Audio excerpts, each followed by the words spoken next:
We have to do the jazz hands when you say We have the intro, right? All to. right. So we're here in week three. This is once again Seb and I are going to share our jazz hands moments, and as requested by our legion of fans out there, we actually have to do the jazz hands when we give our jazz hands moments. So, Seb, would you like to share your jazz hands moment from today? Yes, Eugene. So, my jazz hands moment was was when you mentioned the idea of strategic giving. You mentioned that 80% of giving in the US is actually individual donations, but most people are not really intentional about it. And most people don't really think about what their specific goal is when giving.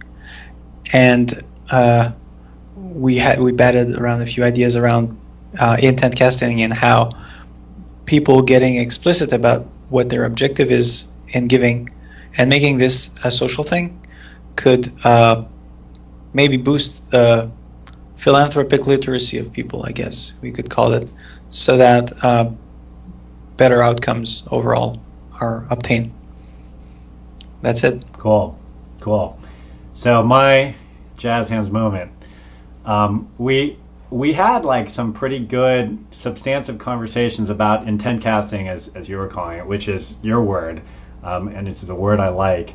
And also we talked about some interesting things around Swift trust, which is also, I don't know if it's your word. I've seen other people use it, but I definitely am getting it from you. Um, and So we had a lot of interesting conversations. But actually, I would say my jazz hand moment came in your checkout when you basically said that you were really exhausted this week. You've already, it's afternoon your time right now. You've been on calls all day, and you were wondering whether or not you wanted to do this call or not, or just rest. And you decided to do it because you thought you would feel more energized at the end of the call. And A, I'm very flattered that you did feel energized at the end of the call.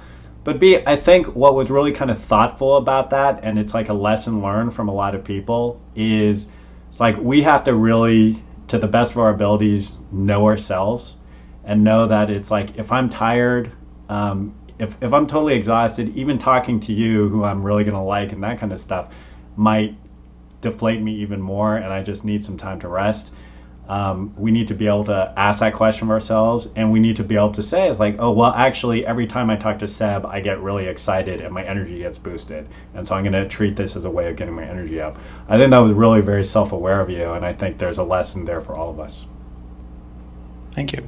Thank you.